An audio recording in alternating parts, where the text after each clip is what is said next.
You're facing a giant bowl of energy-packed carbon crunchies.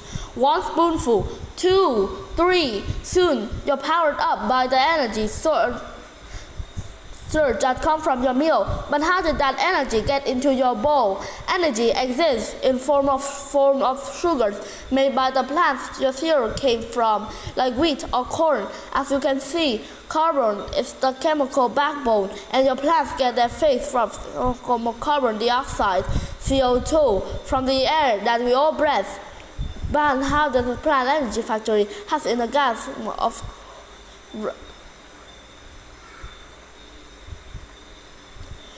But how does a plant's energy factory housed in the stroma of the cellulose turn a 1 carbon gas like CO2 into 6 carbon solids like glucose? If you are thinking photosynthesis, you're right. But photosynthesis is divided into 2 steps. The first, which stores energy from the sun in form of adenosine triphosphate or ATP, and the second, the Calvin cycle that captured carbon and turned it into sugar.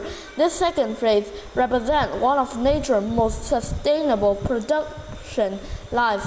And so with that, welcome to the world's most minuscule factory. The starting materials, a mix of CO2 molecules from the air and pre-assembled molecules called ribulose biphosphate or RUBP, each containing 5 carbon.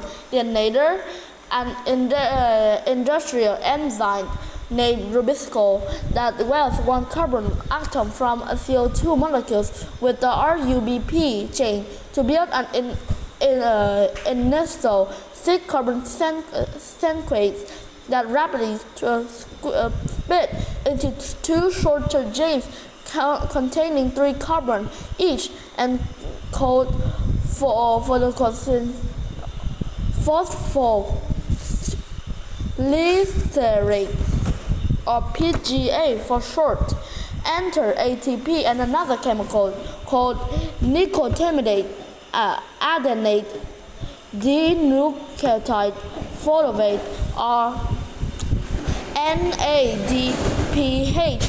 ATP working like a lubricant deliver energy, while NADPH affixes 1 hydrogen to each PGA chain, change them into molecule called glyceride 3-phosphate or G3P. Glucose needs 6 carbon to form, made from 2 molecules of G3P, which incidentally have 6 carbons in them. So sugar has been manufactured, right? Not quite.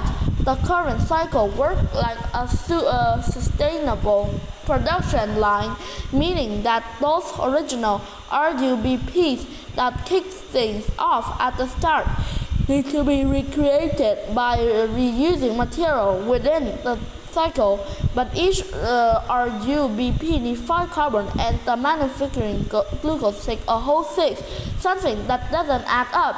The answer lies in one fundamental fact.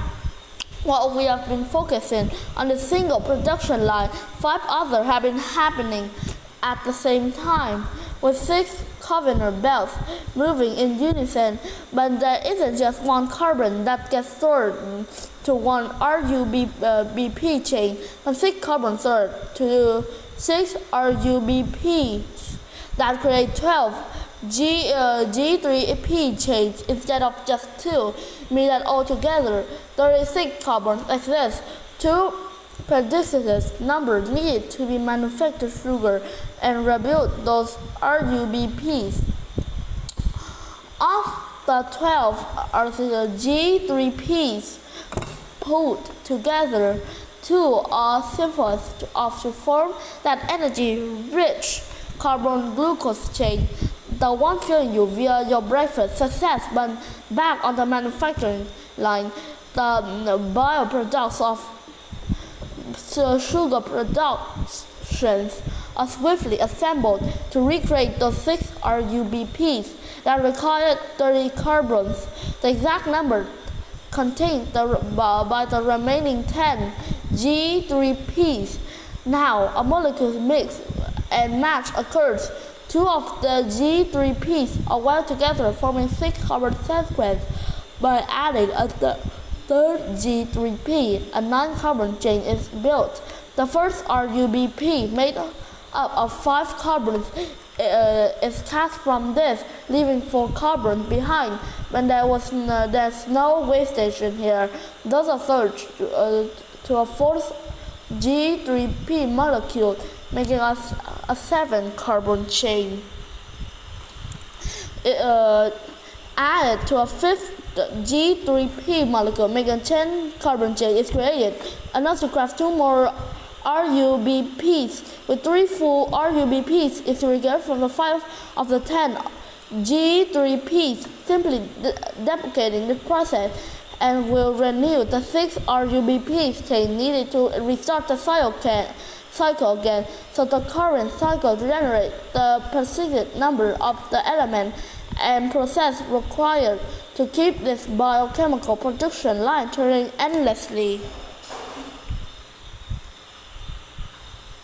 And it's just one of the 100th of cycle present in nature. Why so many? Because if biological production process were linear, and they wouldn't be nearly as efficient or successful as using energy to manufacture all the material nature relies upon, like sugar cycle, will create a viral feedback loop that rapidly reduces and build ingredients, crafting as much as possible out of the plant's available resources, such as sugar, being the raw sunlight and carbon converted in plant factories to become the energy that powers you, and keep the cycle revolving in your own life.